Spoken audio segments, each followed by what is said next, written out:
Good morning, everyone. Really great to see all of you here. Welcome all friends and stakeholders, partners, investors. Lovely to see you all here.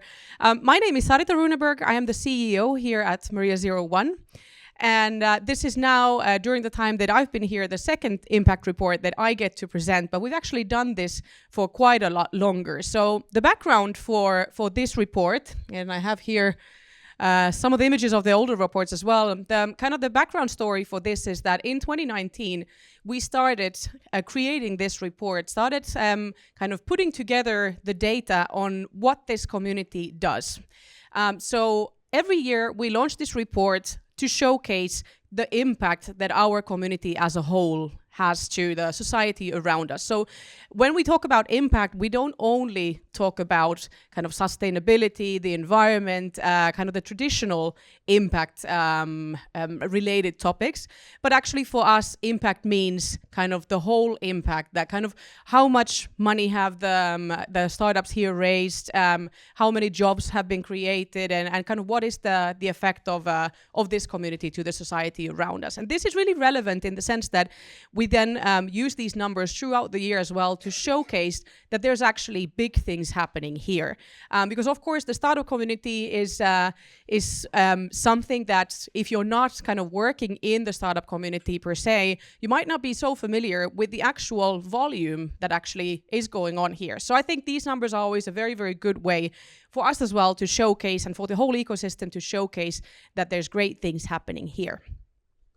All right, but the idea now is I'll tell you a bit about the findings of the report, and then later on after this session, so then we'll have a panel discussion as well, where we'll then introduce some of our community members, some of our partners, and then discuss the findings of this report. So the report now being published is about last year, and is always then kind of focused on the data that we gather from this community, and then also kind of about this community from the different public sources. But all right, let's get started, and obviously let's have then room for questions as well if some of you have questions after this. All right, first of all, I wanted to share some key numbers of the community. This is always something that we're quite happy to tell about. First of all, during last year, we had 238 startups here on campus. I think this is probably one of the biggest numbers that we've had.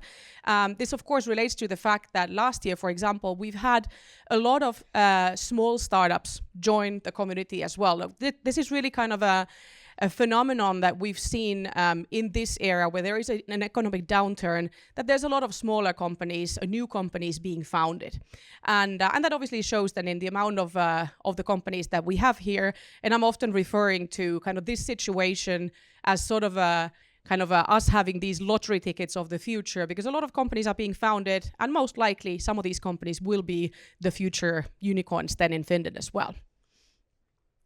Altogether, we've had 29 investors here, 26 partners, and almost 30 ecosystem organizations as well. So these are the pillars of our ecosystem. So this is something that I always kind of tend to say that it's quite unique for us here in Finland. I've been to quite many different startup hubs in different parts of the world. And I think what we have here is very, very unique in the sense that we have all these actors in the same place together. So whereas often in the world you see startup hubs where there are startups, and then you have investors that are in a very different location physically as well, but we have all of them here in the same place. And that is really what makes the difference, because of course then our startup founders, they end up meeting investors, for example, meeting partners in these same facilities. They go to the same restaurant here, they go to the same sauna shifts as well, and it's very Nordic, very casual in the sense that it's easy to meet people here. And that's of course what this is all about. And then obviously our ecosystem organizations, so different kinds of NGOs, different kinds of smaller companies that are working around this ecosystem are a very important part here as well. So then they take care of, for example, running accelerators, work with media, with DEI, and so forth. And that's a very relevant part here as well. And altogether, during last year, we had over 2,000 people working in these companies, working on this campus, and that's quite a remarkable amount of people in the sense that then this is the kind of the environment and these people that are then spreading the message about the startup ecosystem forward out into the world. And of course, we see a lot of people also coming back here, so that they've worked at a startup before, they might come back as second-time entrepreneurs. People who've been working in bigger companies are now starting to found startups, and this is a lot more diverse community nowadays than it was before. Because I, for example, joined the startup community or started in my first startup a bit over a decade ago, and it was still a lot more homogenous kind of a group of people at the time. But nowadays there's people from all walks of life, people in very different age groups, different demographics, and so forth. So there's a very kind of varied group of people here. Overall, last year really continued the same route as the year before, that we have very, very high numbers of newcomers. Like I was saying earlier as well, so this is something that typically is related to the economic downturns, that there's obviously when the corporate world is laying off people, there's a lot of uncertainty on the market. So that's often when a lot of new companies are being founded. And we see that here as well, that we got a very, very high number of new applications, 172 in total. 64 of these companies were eventually then approved as community members. So that means that about 37% of the applicants got approved to be members of the community. Because this is, of course, a member-based community, a membership-based community. So that means that we are kind of interviewing, we are screening all the companies that are coming here, all the startups, and that allows us then to keep kind of this ecosystem very, very tight-knit and have the kind of startups here that we believe are the next growers of Finland. This is the part now where I told about small numbers. So hopefully you can see this. It's a bit more of an illustrative number, and you'll get this report then afterwards as well. We are very industry agnostic, meaning that there's companies here from very many different industries. And of course, this is something that reflects the time. Whatever is going on in the society, we see it here as well. So whatever is trending, whatever kind of industries are cool and upcoming, so those are, of course, the ones that we see here as well. And last year, we started seeing some kind of shifts again as well, that the society around us, of course, has been changing, and therefore the industries that we have here as well, the companies, which industries they represent, that has also been changing.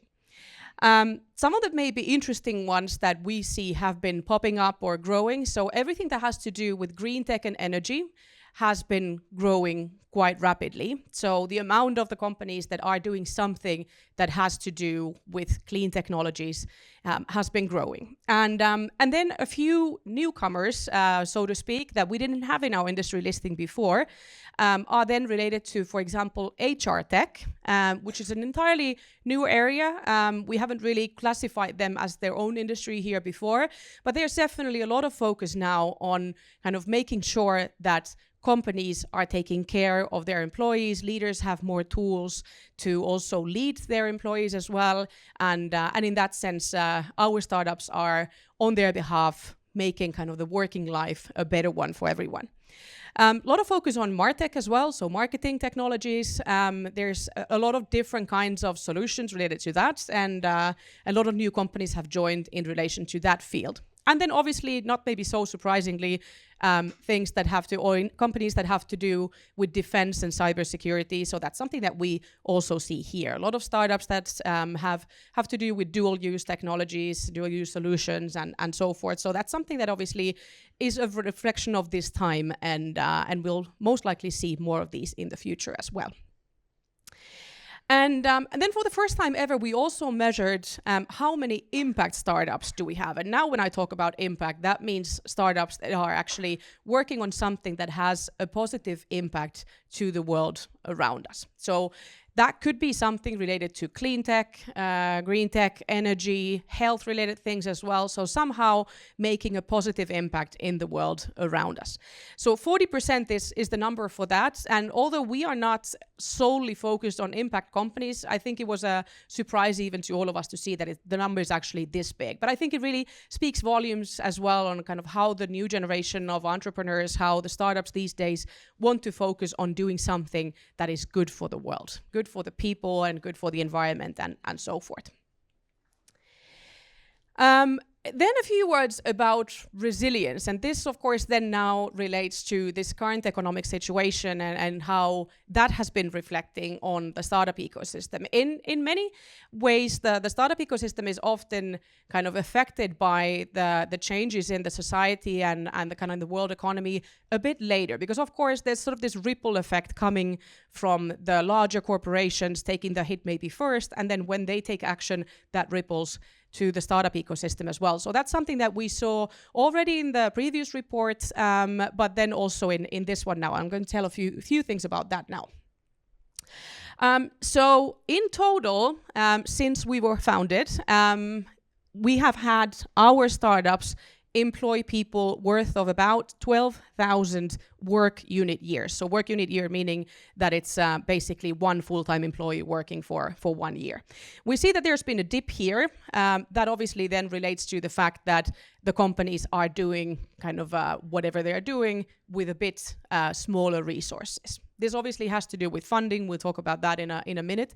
But that's very clear that companies have been a bit more cautious in hiring, and it's been more difficult to get funding. So therefore, obviously, you can't hire that many people. So hence the dip here. This number now and these numbers that I'm talking about, they are from 2023, like you might see if you see the small numbers here. That is because this is publicly available data that is not available yet about 2024. And it'll definitely be interesting to see then a year from now what 2024 actually looked like. But this is based on 23 in the newest data that is available. And however, 47% of our startups was actually able to increase personnel, which I think is still a very, very good number in the sense that it's not all bad. Some startups might have had it worse. We've obviously seen bankruptcies as well, maybe more than normally.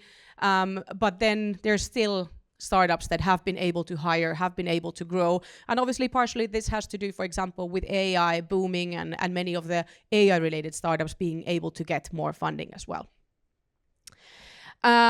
Salaries, if you look at this one, that how much have the startups paid salaries, it actually doesn't really reflect directly to the fact that there's been less people, but obviously then there's inflation that is reflecting this number and so forth, but the salary level has been remaining about the same, even though there's a bit less people. So 141 million last year, or 2023. And overall together, since we were founded, so 609 million euros of salaries paid. And of course that then reflects directly to the kind of the taxes and so forth.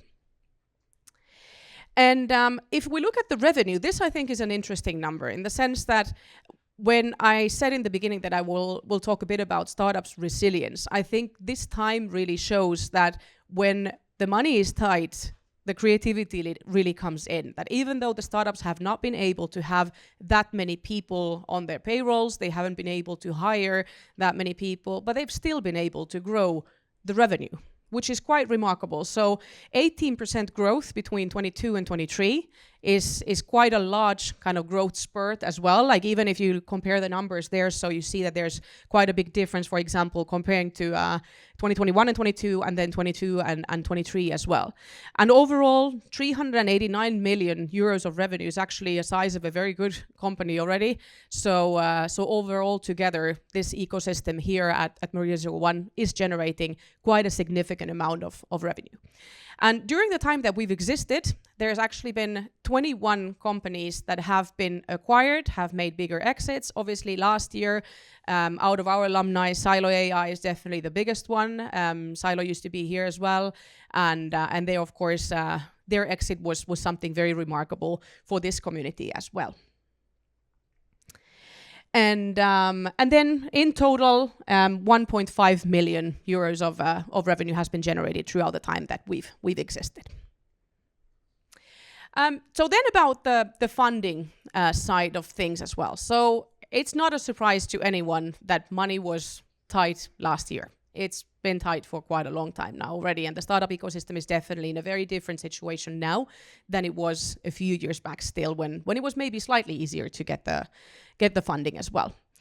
So we already saw a dip in the funding when it comes to kind of our startups here. Already saw that last year as well, but now for 2024, it was even worse. And this is what I mean when I said that kind of the effect of the economic situation kind of ripples over to startups with a bit of a delay. That's how we at least see it here, is that when kind of the bigger corporates started having kind of these economic challenges and when the world economy started having an impact on them, so it didn't show to startups straight away. So 23 was still okay, was a major dip, like mostly because like some of those bigger rounds were missing. But then in 24, it's something that really was showing that that was really one of the lowest ones, like actually the lowest one since 2019 that we had in terms of funding for this community. 37 funding rounds, it's still an okay amount, but the funding rounds mostly were a lot smaller, a lot of pre-seed funding, and we didn't really have like kind of that many of those bigger rounds. Of course, a few, especially AI-related, cloud-related things, but overall, kind of the rounds were smaller. But that being said, of course, we look at this topic very closely all the time. So something that we did see in the market in general and in our communities, that towards the end of last year, the situation already started getting a bit better. So we're always, of course, quite optimistic in the startup ecosystem, but then this was one of the things that we noticed, that there are these sort of very kind of fine maybe signs that maybe this situation is again turning for the better. And I think the beginning of the year has really been following the same kind of route as well. So hopefully then this is a trend that will keep on continuing, and towards the summer we'll see then bigger rounds being closed as well.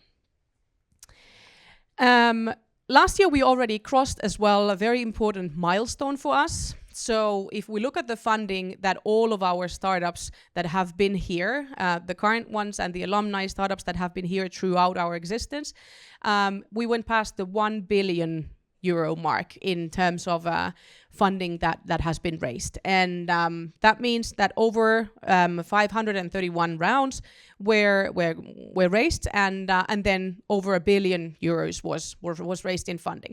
Actually, in reality, that number is still a bit higher as well, because obviously there are rounds that are not publicly disclosed, so we don't have that information, and we know of like bigger Series A rounds, for example, where the sums have not been disclosed. So it's in reality still a bit more even, but for us this is a huge milestone in the sense that it really shows that this is no longer a game that is played by just some small actors, but actually there's proper business being made here. But then to something that is quite interesting, and these are then kind of more the findings of the report. So what we always do is that we don't only look at the numbers and report just like kind of the factual numbers, but we try to also analyze the data as well. So something that came a bit of as a surprise to us in this data about last year is that if we look at our community, I mean, we know that our community is very international here. We have about 36% of our founders that are of international origin. They are born somewhere else than in Finland. And this is not a surprise to us in the sense that, I mean, English is our official language, and we do work a lot kind of with the international community as well. Our startups here are very global from day one. They want to go outside of Finland and so forth. So that's kind of normal. But then when we looked at the funding, it was actually very interesting that those companies that had at least one international founder in their team, they actually had 38.5% of the funding rounds, which kind of reflects to the 36% of the kind of international founders here and so forth. But the reality was that actually the funding that they got was 58%. So those teams that have international founders are performing significantly better when it comes to raising funding. And I think this really kind of speaks volumes in the sense that when we have more diverse teams, and that's really what we hear from these founding teams as well, that they kind of see a lot of value in having different kinds of people in the team, because then you can create a lot more kind of robust solutions as well when you have people coming from different parts of the world, giving their different opinions from different cultural backgrounds or whatever is their background. So then we're able to create solutions that are actually a lot more robust. And obviously then, if you think about someone who moves to a new country, so people who move to a different country, they're already risk takers. They might come from cultures where there's a different kind of a drive to build companies as well. So that really shows here. And I think that's something that where we're kind of wanting to, as Maria 01, also fight the current, so to speak, that even though the current political climate maybe is not so kind of welcoming towards immigration and foreigners and so forth, but here we really see very robust data that foreigners and international founders are very much needed here. And we're definitely going to focus on also bringing more international founders here, attracting them to Finland and to our community. And one of the things that we'll be doing, we launched our new strategy in the beginning of this year. And one of the very concrete actions will be that there'll be a new accelerator launched later this year, our first ever own accelerator that we'll be running. And the idea there is that we're going to kind of maximize the use of our international networks. We have partners in over 65 cities in different parts of the world. So then hopefully we will be able to then attract more international startups here as well to be part of our community. And this is definitely those communities that are going to be welcoming for foreign founders in the future as well. All right, but then a few words about female founders, and this is maybe the downside of the report, which was also a surprise to us that things didn't look so bright. So we have about 15% of female founders here. That is a higher number than the industry has on average. So in the Nordics typically and in Europe, the rough number is typically about 10% of the founders are women. And so in that sense, we're doing all right. Personally, I think 15% is still not very high, and we should definitely have it much higher. But it's still like kind of better than on average. But if we then look at kind of the share of the funding that those teams that have at least one female founder are getting, it's 1.4%. So it's tiny. It's really tiny. So they have about 15.4% of the funding round. So again, reflecting the amount of founders, more or less, but the amount of funding is significantly less.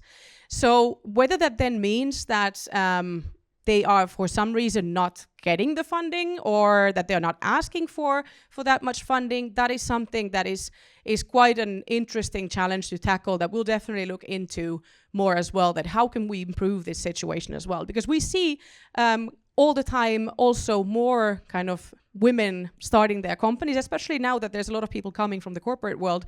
So people who've been building their careers for a longer time and now starting companies, there's a lot of women who are doing that as well and who've been building their careers for a long time. So hopefully then we're able to, from our side as well, support them to get more funding as well and be able to build these companies. Because obviously it's a very natural thing that if you don't have funding, it's very hard to build the company. And then in relation to that, so there's a very concrete thing that we're going to be launching. It's now the first time that we'll talk about that. So as of now, we're introducing our new Launchpad program. So kind of to do something very active, very concrete, very actionable to support this situation. So we'll start offering free working space up to 3 months for specific teams that are then kind of approved to be part of the community. Already from idea stage onwards, normally we don't take idea stage companies as our members. Typically our members need to have at least an MVP level product when they come here. But in this case, we want to offer free working space for these kind of selected teams to work from here and then hopefully build their businesses kind of quicker in this community as well and be able to launch or have like a kickstart for their career. And in terms of female founders, so 50% of this space that we have will be reserved for female and minority founders. Exactly kind of then us being able to support that community, even though the amount of female founders is not 50-50 yet compared to male founders. So then at least here it will be, and we'll support that as well. So hopefully then we're able to get this message across to all the different places where it needs to be heard, and then have more female founders here in this community as well.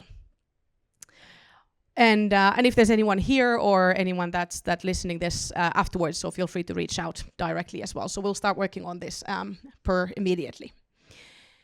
Okay, But that was about the findings on my side.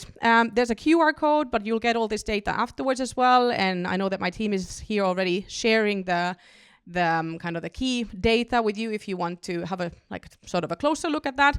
And the report is of course available online now already as well. So feel free to also share that then and have a deeper look. There's a lot more insights, a lot more highlights in the report as well. So so when you have the chance, so have a look at that and read through it. But all right, thank you on my behalf, and then let's jump into the panel discussion. My name is Pia-Maria Nyström. I am the CEO at Startup Foundation, and I will be moderating the panel this morning. And together here on the stage with me, I have our great panelists. We have Josef Tzad, who is the chief economist at Finnish Startup Community. Hello all. Good morning. You can give a. Hi. Okay. Great. We have Ruben Bryan, who is the founder and CEO at DataCrunch. Testing. Testing. Testing. Okay, that's a little bit. Test 1, 2, 3. All right. Happy Hello. to be here. Good morning. Good morning. I will ask the questions soon. Yeah. Don't stress good. about it. I think I have some issues with my mic at the moment. Okay, great. We have Pirkka Palomäki, the founding partner at Maki VC. Welcome. Good morning. I'll try to be careful. Yes. And then, of course, Sarita Runeberg, who is the CEO here at Maria 01. So thank you for joining us here today. Okay, so I thought that we would start with just hearing your first reaction to the impact report presented here today. If you reflect on the past year through your own profession, your observations and experiences, how did the findings resonate with you? We can start here with Josef.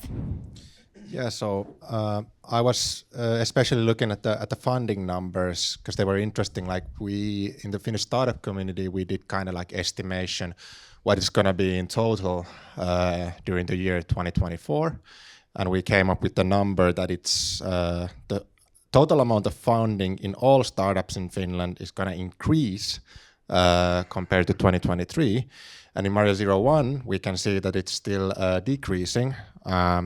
Yeah, so that's kind of like maybe some negative news regarding to Maria 01. But then again, if we break down the total funding in Finland, I think what has happened in 2024, it's driven by these very large companies such as Aura and HostAway in these mega rounds.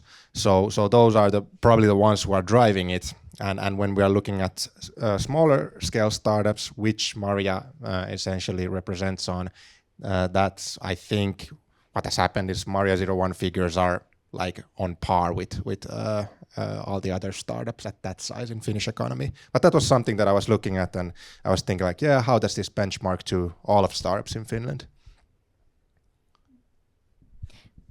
What about you, Ruben?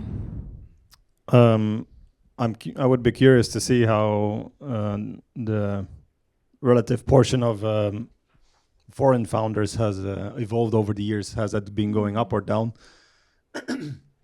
Because as mentioned in the presentation, like there over the past years, at least the perception is so that there is like an increased hostility towards foreign people working in Finland. Not that it's like terrible at the moment, but I wonder how things like you used to have this PhD program that would be fully funded by the Finnish government, which drew a lot of foreign people here to Finland. So that, for example, has led to like certain really good talent in our company, and I wonder how that has influenced like that percentage over time. I think it's quite natural that there will be a fair number of foreign founders having quite a big impact in this scene. Like it's also something that is apparent in say like Silicon Valley. Also, if you look at like the CEOs of the big tech companies in the Valley, they tend to be foreign. I don't think that's like a coincidence. So yeah, I think this is a number that Finland as a whole should be really focused on, to make sure that those kind of people stick around long enough to be able to be an entrepreneur here in Finland. Yeah. Yeah, maybe I'll continue. We've been a long time Maria 01 member. We moved in 2018, so can reflect like the last already 7 years. Oh my God, ghost time flies. But it's great to see that the community is growing. I think all in all, if you look at the numbers, it's a very unique thing to have investors, partners, startups in one campus. And I think especially when we get our international colleagues visiting Finland, it's a easy way, kind of like if they want to see some of the local funds and meet some of the startups kind of outside of Slush and other events. So I think it's a good springboard for that. And last year, if you look at the investment numbers, I think all in all it was a tough year for funds and it was tough for startups, but I think we've pulled through really well. Yeah, I already, of course, shared some of my comments already, but I think like especially the resilience part is that the one that I find the most interesting one in the sense that even though things are difficult, but I think startups have always had a very good kind of way of adapting to the kind of the situation in the market, and I think that shows now as well in the kind of the creativity. Go ahead. Yeah, I would like to comment on the point that was mentioned earlier. So about the having all the VC investors and startup founders and companies and ecosystem players in the same place. I think that's like something that is actually sometimes hard to measure if we're talking about impact. But there's actually a plethora of studies in the field of economics. It's about agglomeration. So basically, why do people and companies tend to be close to each other?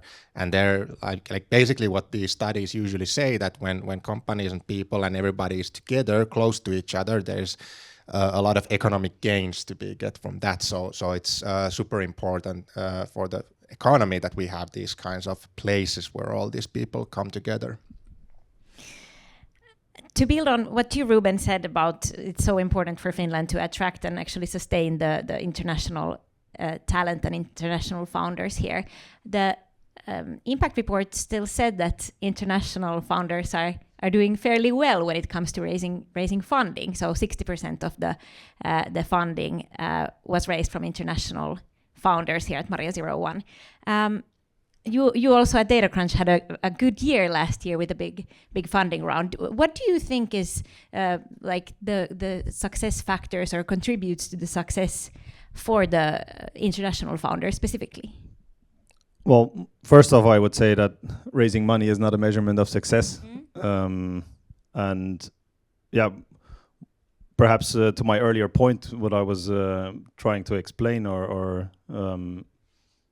bring up as a topic of discussion is, I think there will always be a lag of what you see in these numbers and how the political landscape shifts. So my fear would be that this is going to be a number that is going down over time as brain drain increases, and we see like a weaning off of the effect of, for example, like this free PhD program in Finland.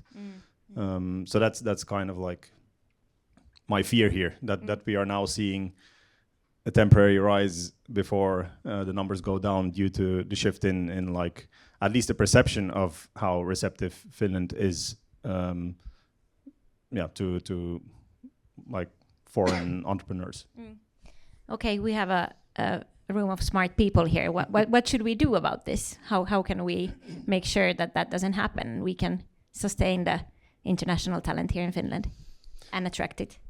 Yeah, there's so many topics, but I think most people will agree that at least how Finland is portrayed externally hasn't really been great lately. So irregardless of what is actually happening, just to work on that image, I think is super important. To make sure that people who live somewhere else and who are considering moving to Finland, like when they do a Google search, if their top 3 results are going to be like, well, this and this and this is going downhill in Finland. Yeah, and I would say it's a larger topic every time. I've been an expat many times in my life outside of Finland, and it's not only typically one person moving, but it's the family. There's a spouse and kids and everything. And I think there's still a lot what we can do in Finland to kind of like think about more holistically how we make the life easier for the whole unit that is moving over here, and then probably looking at that. The other one is not just sustaining the home and would be kind of also integrated into the society and work life and all of that. So it's a long topic. We could probably spend like 2 hours on this if we wanted. And I would maybe add that I think I'm a firm believer in data in general, that data is able to kind of change people's opinions and kind of change the attitude as well. So I think the more we have data about kind of how much we also need the immigration. I was just at an event by Sitra a few weeks ago, and there was an interesting comment by the chief economist that he prefers not to talk about the extreme ends, that do we need immigration or do we not need immigration, or should we have immigrants or not, but rather so that what happens to us if we don't get the immigration.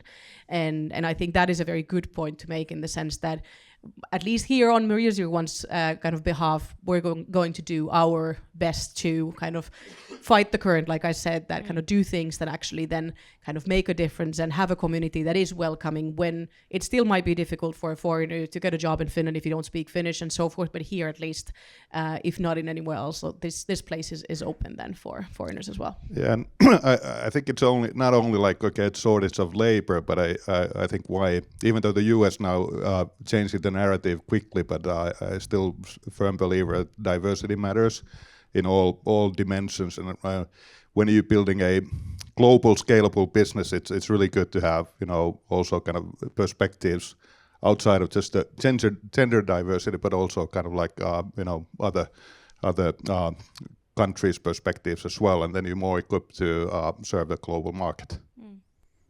Yeah, so few comments on the report. So as it says, it was something like 60%, or the international founders raised 60% of the total funding, right? 58, I think. 58. So that's a crazy high number. I think when we look at the ecosystem, it's huge number. But because when you look at the stock of international people in Finland, which I mean the increase in that would explain some part of the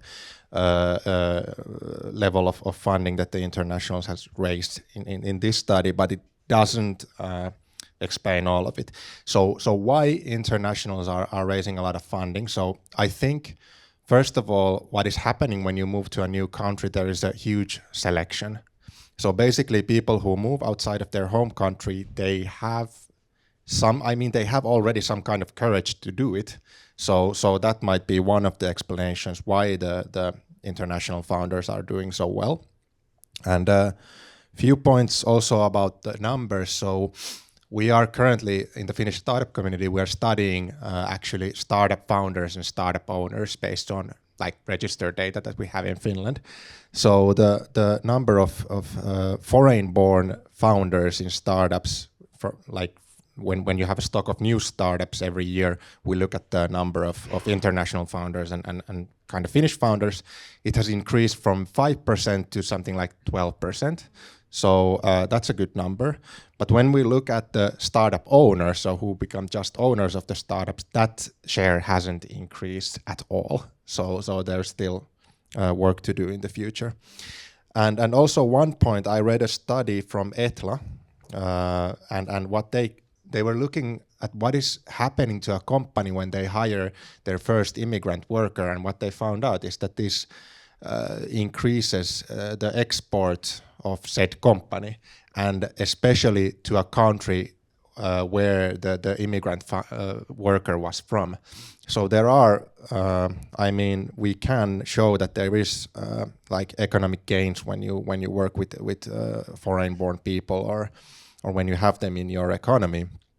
So it's super important, and what we can do to increase these numbers and make it better is so basically better policies. We're talking about taxes, we're talking about education, not to go into details, but those all matter. And then, on top of that, as Pirkka said about the family, that's super important. So it's not just the person who comes as a worker, but he or she might have children, probably has children and a spouse. Those people also need to be involved and kind of integrated to the society. So I can give one example. So currently we at our offices, we have one intern working for us. She is from South Africa. She has 12 years of work experience, and she's really good at her work. And she wanted to do an unpaid internship because even not a company in Finland would even hire her for an unpaid internship for 6 weeks, and that's crazy because she has been doing great work.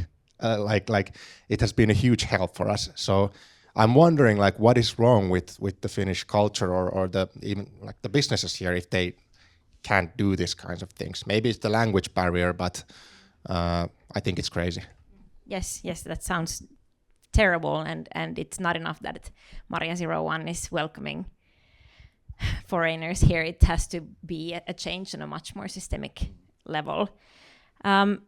So another group or demographic that Sarita mentioned in the report was the fact that female founders are not doing that well either, or actually in contradiction to the international founders. But female founders are still not able to raise as much funding as their peers. I'm wondering, can you identify some sort of barriers in the startup ecosystem that really stand in the way of these female founders and the fact that they are not able to raise funding? Maybe Pirkka, from the investor point of view, can comment on this. I think that was probably the most surprising number, in this, that 1.4% raising funding. We just did our ESG report for our investors. We haven't published that, but I looked at our figures. Fund 1 we had 31%, and Fund 2 we had 41%. Our latest third fund we're actually doing really bad, so I won't say the number, but on average we have 32%. But so there's still kind of I was my gosh, where I have to do a lot of work now on Fund 3 to get on the same level. But I don't know. It's hard to say. We have specifically paid attention in the beginning when we have new employees to kind of go through this unbiased, unconscious bias training and these type of things. But I think all in all, if we look at the venture capital, historically has been a very male-driven business. And if you look at in Finland, at least it's good to see kind of the number of female partners has increased significantly, but still, if we look at our company, it's 1 out of 4, but better than 0. And I think there are now more female general partners or managing partners now. I think there used to be 1 when I started, and now there are several. So I think it needs to be. I'm just not saying that. Okay, well, what should the companies do? But I think I'm looking at what should we do as an investor as well, because it's two sides to the same coin. But I think all in all, still kind of it would be great to see that there's still the 15% is also a small number, and that's probably the easiest part to say that. Okay, well, how could we encourage more, or what are the barriers? I don't know what those are, but at least kind of be more supportive and do things like that, and that hopefully is kind of the easiest number to improve. Yeah, so few comments on that. So I want to refer to one of our studies that we have been doing. So on top of that, we have been looking the number of, or the share of international founders in the whole Finnish economy. We also looked at the share and number of female founders. So from 2006, if I remember correctly, the number was less than 5%. So from new startup founders, less than 5% were females. And currently it's approaching 20%. So that's a good thing. And so the thing, which is also, it's a sad number, 1.4% raised by female teams. So that's really bad. But so I used to actually study a little bit about the gender wage gap in Finland. And what I found out during that time was that Finnish labor markets and Finnish education sector, it's actually much more segregated than in a lot of other, for example, OECD countries. So I was thinking that this segregation, and it starts already at fairly young age. It starts already at high school when if students have the kind of opportunity to decide on what they want to study, like as an extracurricular activities or so on. So that, there is already segregation in there. So it's deeply rooted into our culture, I guess, and that might have some explanation also when it comes to the numbers when we are looking at female founders and how much they raise funding. There's probably a segregation if you look at the fields of the startups that they are operating. Not sure, but that might have some explanation to those numbers. Just a thought.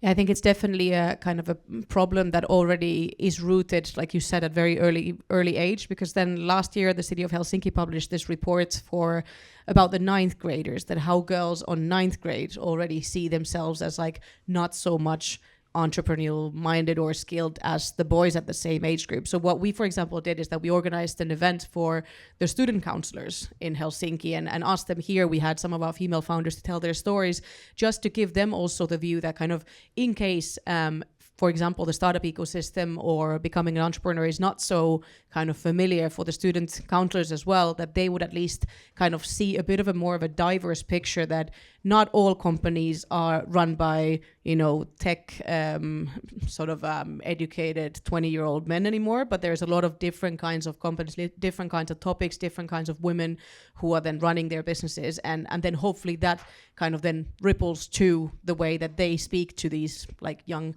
girls as well, and like what they could do in the future. But I think it definitely starts very early on. It's definitely a work that is kind of going to take time to improve as well.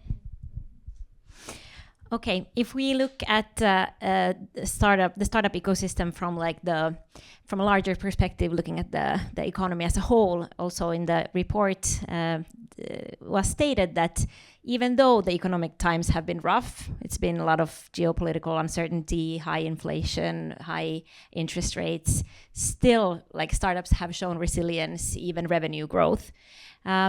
I'm wondering Ruben, from a founder perspective, how has these uncertain times affected your data crunch and how you perform? I feel like we live in a different world somewhat, given how tied we are to what's happening in AI right now. So I don't often enough lift up my head to see what's happening in other sectors, I guess. Maybe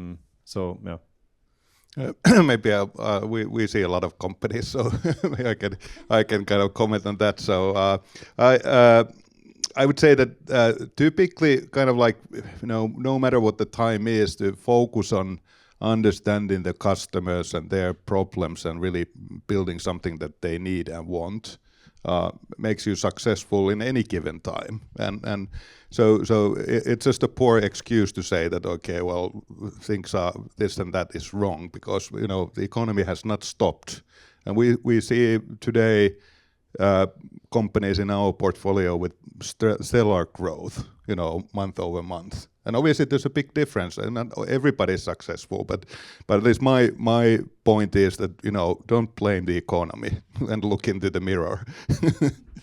When we got started, so we offer AI cloud services. When we got started, cloud providers were not in the same kind of growth as is happening today. So the reason we were able to wiggle our way into that market was to just offer a good service at a good price. And I think, to what Pirkka said, like that's going to be a thing. If that's an element you can prove, if you can provide value to your customers, that's going to work, I guess, in many economic circumstances. And I think, of course, now, especially when it is a reality that, for example, many of the corporate customers have a lot more limited budgets and so forth. So what we see, at least in the startups that are here, is that when it comes to those kind of solutions that are a bit more towards nice to haves, not so much like sort of must haves. So that is where the kind of the dip has like been, that it's not like in this market situation, it's not possible to start growing a business that is not absolutely kind of a must for the buyer, that if they can't live without it, then like kind of you have something in your hands. But if it's something that is a nice to have, those are not very successful right now. Yeah, so few comments about the numbers. So first of all, when we look at the growth numbers of like recent growth numbers of startups. So the thing is that if there is a like the economy is bad, yeah, and if there's like slower growth than the last year, then we should always compare these growth numbers to the counterfactual. So what would have happened if the economy was as it was a couple of years ago, and so probably what we could see is that the growth should be much higher. So even though there's small growth, it doesn't really mean that we are doing growth. And also when we look at for example, the revenue growth and so on, there should be another analysis, which I haven't even done, but there should be another analysis that is looking at the volume of the revenue growth. So the inflation has been going up, which increases the prices, and that drives up, the gross number of revenue usually. So, that when we look at the volume, it actually could have gone down if the growth has been really slow. But yeah, so those are just my few points on that. All right, I'm wondering if we have any questions from the audience at this point. Yes.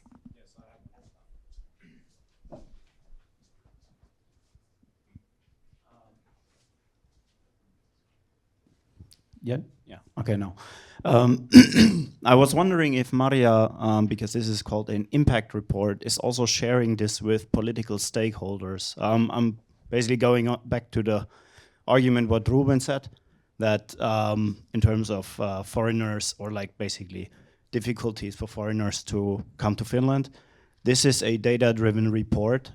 Political decisions are currently made out of irrational arguments against foreigners because of the political situation we have in Finland.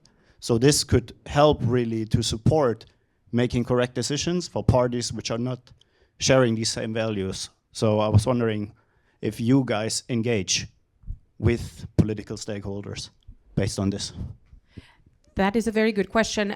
We do kind of keep in touch with quite many politicians, and not only the least because I have a political background as well, but then that's something that we always then kind of raise a lot in the media, and through that, of course, then kind of try to bring this into the kind of public discussion as well. But we could definitely do more as well, to just like sending this over to members of the parliament and so forth.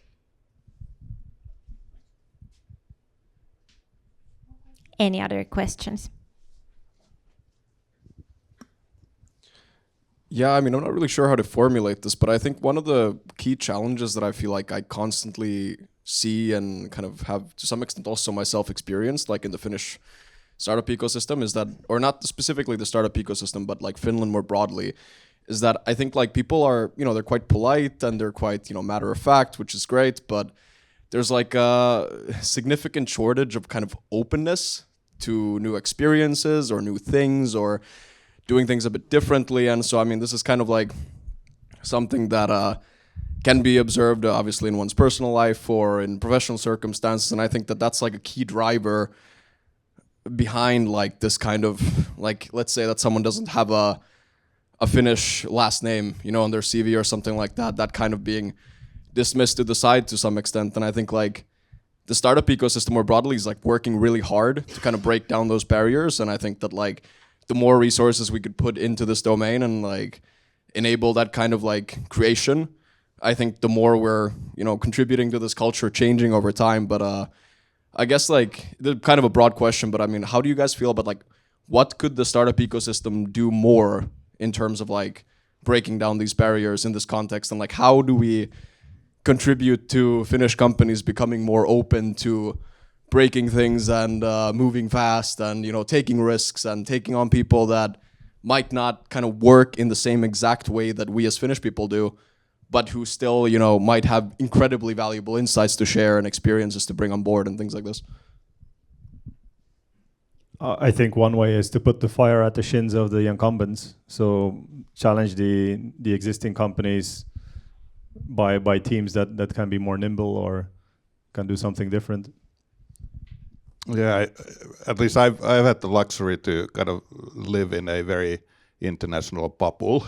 so I think I think all in all, I think the startups are doing a lot better than a lot of the established companies that if I look at. But I think the key thing is kind of like having kind of English as the official language. I think it's a good starting point, and it's easier when you start the company as a global company from the beginning rather than changing it later, because it's just so much easier. Kind of like if the first employee is the number 20th and then is the only non-Finn, the culture is already there. So I think the earlier you can get kind of into the process and really focusing on creating an environment where you are really an international company from the beginning is super important. It's so much harder to change afterwards, I would say. And I could maybe add to that as well that, of course, speaking on like kind of Maria01's behalf, that one of the things that we do, which is obviously crucial for startups in any case, is to foster the environment of having the partners, corporate partners. So we have a lot of corporate partners here, like I mentioned in the report as well. So bigger corporations that are interested in the startup ecosystem for one reason or another. They might want to invest in the companies, they might want to do proof of concepts together and so forth. But one of the things that we also do with them is that we run internal accelerators for them, meaning that, for example, with Konecranes, we've been doing that for the past 7 years. We run a startup-like accelerator for them every single year for their own team. So basically their own employees are building internal startups, solving their internal problems like they would be startups. And we've seen that in this kind of a program, there's been a huge impact in changing the way that people think about the ecosystem internally in that company, because they actually get the experience of this sort of startup-like mindset firsthand, and they get to, of course, meet many of our founders as well. I know that there's many of you here as well who've been involved with this program as well. So it helps everyone in the sense that it helps them to understand us better, it helps us to understand them better, and in a way kind of break these barriers. Of course, these are always case by case, but something that we are looking to kind of do more in the sense that to break down these barriers. Yeah. So a few comments. I would like to touch on the Finnish culture. So my understanding is that Finns are more risk averse than in many other countries. I'm not sure if this can even be quantified, but I have heard like similar discussions a lot, and in my own bubble I see this a lot. And so if this is true, that the Finnish culture is more risk averse, it's probably being depicted in the companies that are built in or at least the older companies, the incumbent companies that are operating. So how to change that? I think, and what the Schumpeterian economic theory says, that economy changes when incumbents make an exit, so they exit the markets, and new companies, new entrants coming, better entrants. That's the whole idea. So. And when it's true that the new startup companies who are operating in more nimble way, they might have more international people working in the more females in tech sector and so on. So if these companies are better than the incumbents, they will just grow and slowly maybe replace some of the incumbent companies. And why this needs to happen is that I think it's almost impossible to change a culture or the way a big, large stock listed company operates. I don't think it's possible, and so we need to build something new that either replaces or works in tandem with these incumbent companies. So that's one of the points that probably needs to change. And also, there's things that could be done in the policy side. When we are talking about international people, I like to point out actually the Shortcut is doing, I have to give a shout out to Shortcut. They are doing actually a really great campaign currently that is aimed at changing the kind of how the Finns and how Finland sees immigrants and international talent. So those kind of things can be done together, and I think it needs to start from here, because I don't think it would come from anywhere else than these people who are working with new things, new companies, and new way of operating. So yeah, start from here. We have a few more questions here.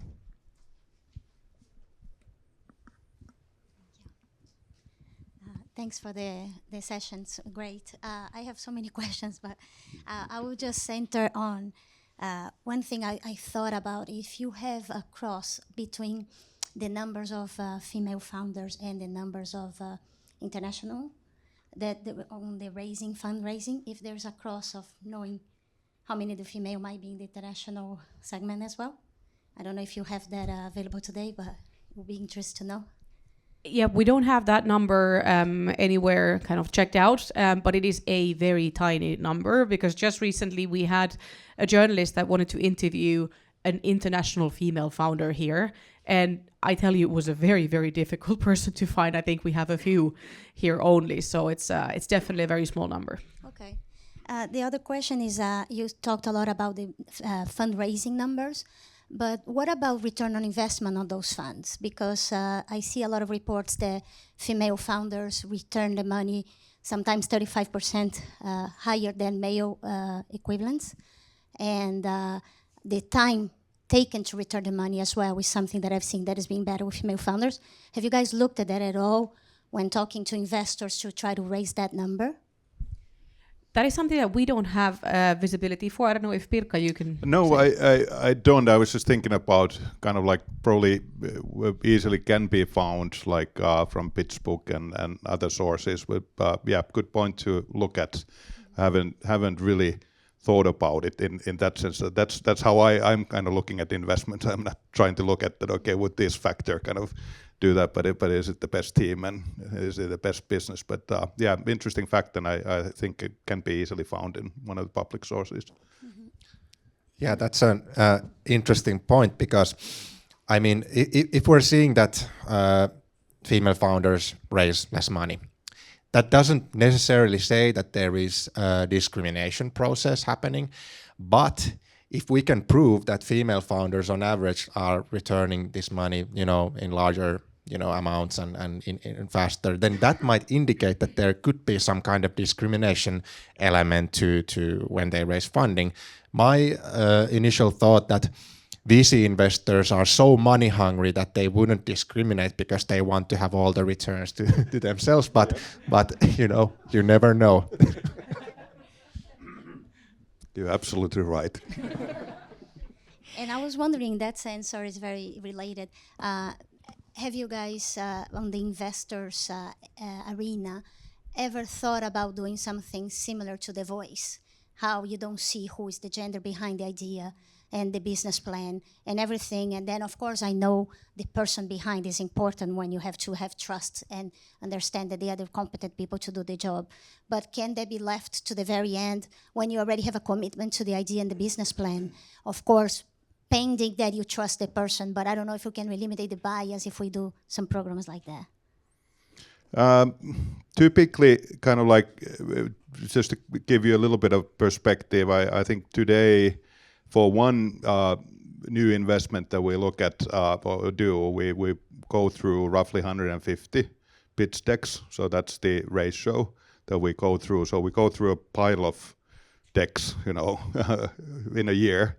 So there's a lot of things in our CRM, and a typical way how we approach is that we get a kind of intro deck first, and we go through that, and typically maybe the team is the last slide. So that's actually happening. So I'm more focused how the typical storyline goes. I'm more focused on kind of the case, and then kind of like then who's behind this. So yeah.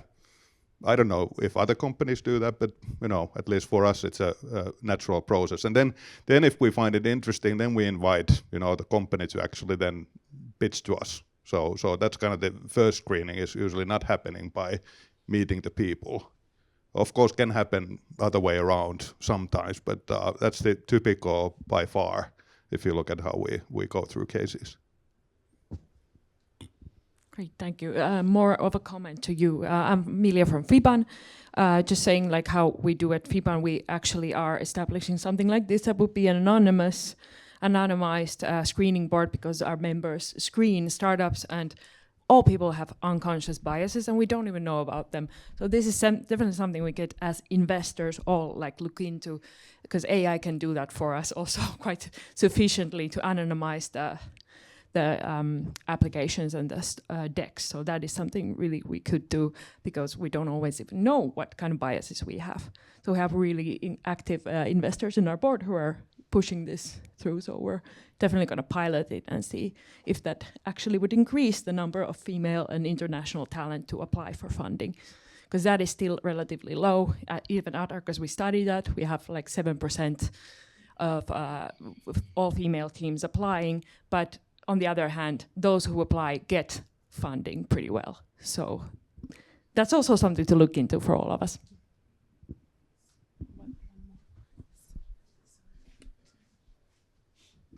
Thank you.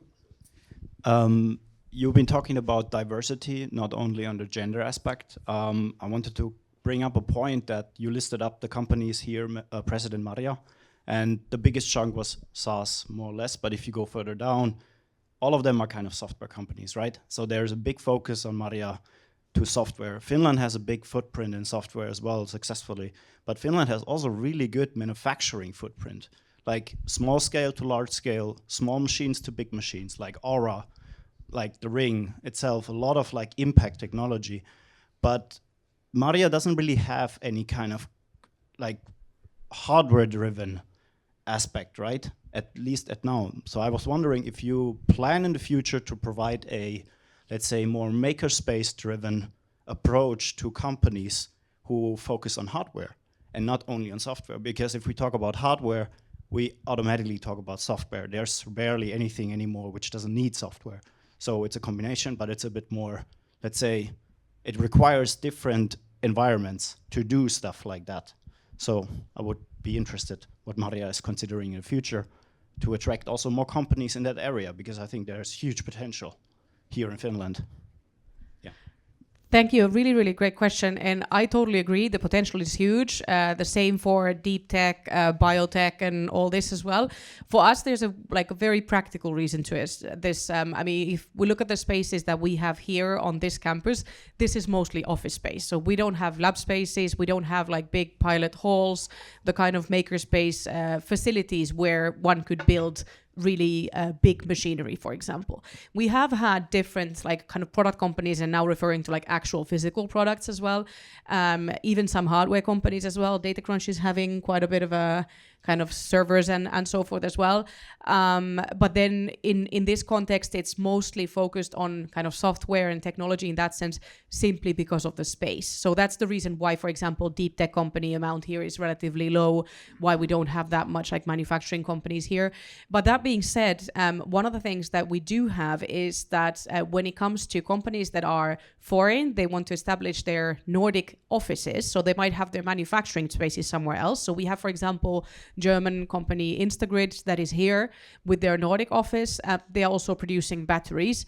So that is like kind of one way that they establish their office here. The same for many Finnish companies that are actually working somewhere outside of the capital region, and then they have their Helsinki office here. So this works as an office space. And the same for many deep tech companies as well.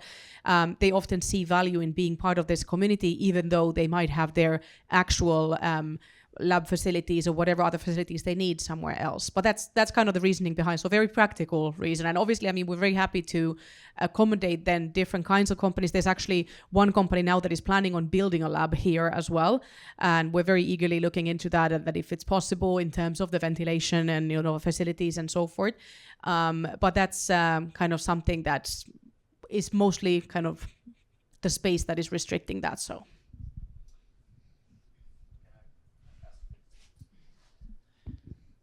So, but there is an expansion of the whole property planned, right?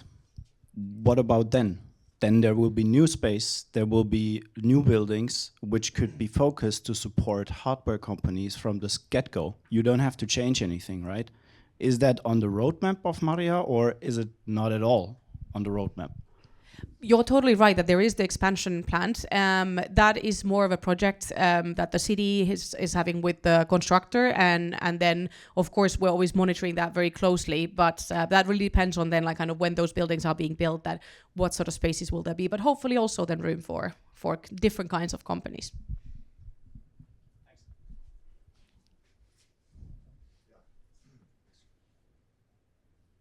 Yeah. Hey guys and girls, just a quick question. You touched upon the thing where people come to this country and then they take their families with them. But in my startup, I have 2 immigrants which came here solely by themselves, and they're usually providers of their families back at home. So I'm wondering, does this also pop up in your data, or any comments about this? Yeah, unfortunately for us, we haven't been looking into this. But I believe that if you come as a worker here, eventually probably some part of your family will immigrate to Finland, right? Or are these people just sending money to their home They're country? a little under 30 years old, so I'm not sure. Maybe they might take their families later if they get a lot of money, but usually they're just tech guys, so they have a steady salary, and then I'm not sure if they can immigrate their whole family. They're usually providers, just sending money back to the original country. Yeah, so that might be a price question. So Finland is quite expensive as a country. So if you come here, even if you are a tech guy, your salary, I don't know what's their salary, but it could be not as high that the whole family could come here. So that's not a subject that we have been looking into. Usually what we see is that either a person comes here as a single person, immigrant working for a tech company, or then with his or her family. But no, not many of these cases. I know there is a lot of these cases, but not in the startup sector, at least to my knowledge. But in other sectors, a lot. Yeah.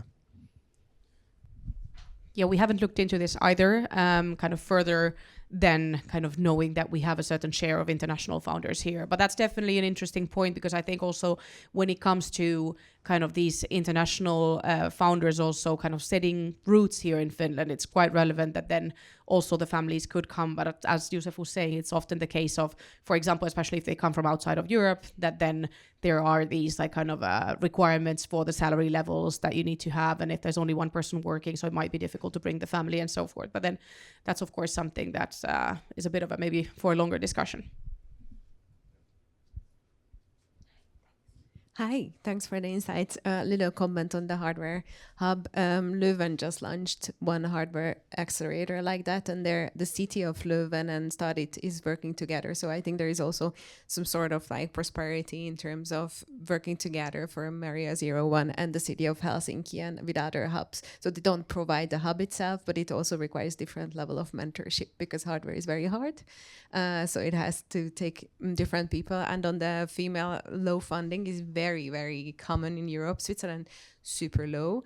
And there, I think we also say that women are always over-mentored but under-invested, and it's a matter of access a lot. So the gender pay gap that you refer to is usually understood as just the difference of female and male salaries, but is actually also rooted in motherhood penalty of mothers coming back to the work.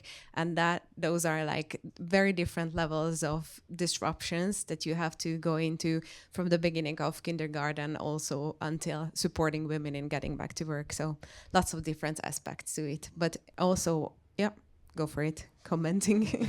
Yeah. This is as I said, it's a subject that I actually studied quite a lot in my previous employer. I actually wrote a report it was 80 pages about this gender pay gap. So I went basically through all of the relevant matters, and yes, the child penalty is a huge thing when it comes to pay gap. So basically the idea goes that if we compare very, very similar females and males throughout their life, and then the child happens, what we see is that the female average wages drop, and there's not any effect on the male wages, and then the difference starts to kind of get smaller, but it never catches up.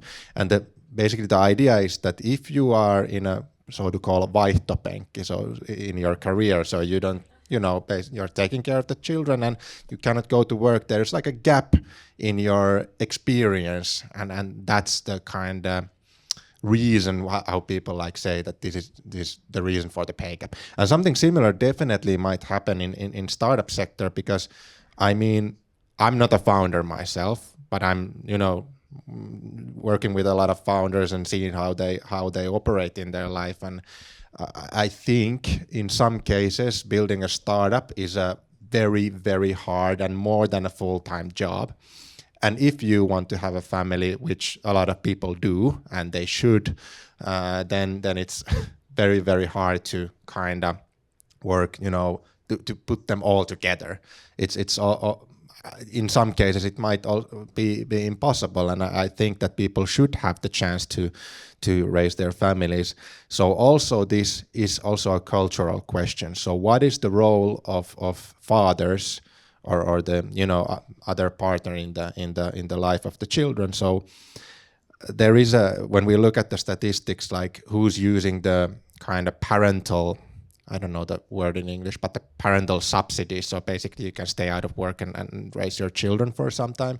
It's a lot of it is dominated by females, so mothers, and that's also it could be one of the questions that affects the funding. So are you a VC fund? I'm not saying Maki's probably is not, but some VC funds might think like, okay, should I fund this company because if they stay at home with their children, then they can't focus on the company, so it can hurt my investment. This could be something that really, because we know that the employers sometimes think like this, and it's kind of logic.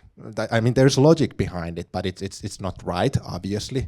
But this is something that people might tend to think, and that affects the funding levels of female-founded companies. All right, very, very important topics covered in this panel today. Being mindful of time, I think we are going to go forward in the program. Or is this the end of the program? This is the end of it. So there's all right. There's definitely still time to stay here and network and have a chat. And if you still have more questions, I'm sure that our panelists are staying here for a minute still as well. But on my behalf, on Maria01's behalf, thank you so much, everyone, for coming. I hope you found this insightful. And now I see that you have already the info sheets as well. There's a QR code on the paper and also on the screen about the report. So as said, do have a look at the report. There's over 30 pages of very interesting data, apart from these numbers that were shown here as well. And obviously then if there's anything that you still want to discuss about, so we're here and really happy to continue the discussion. But thank you so much for coming. Thank you. Thank you to the panelists as well.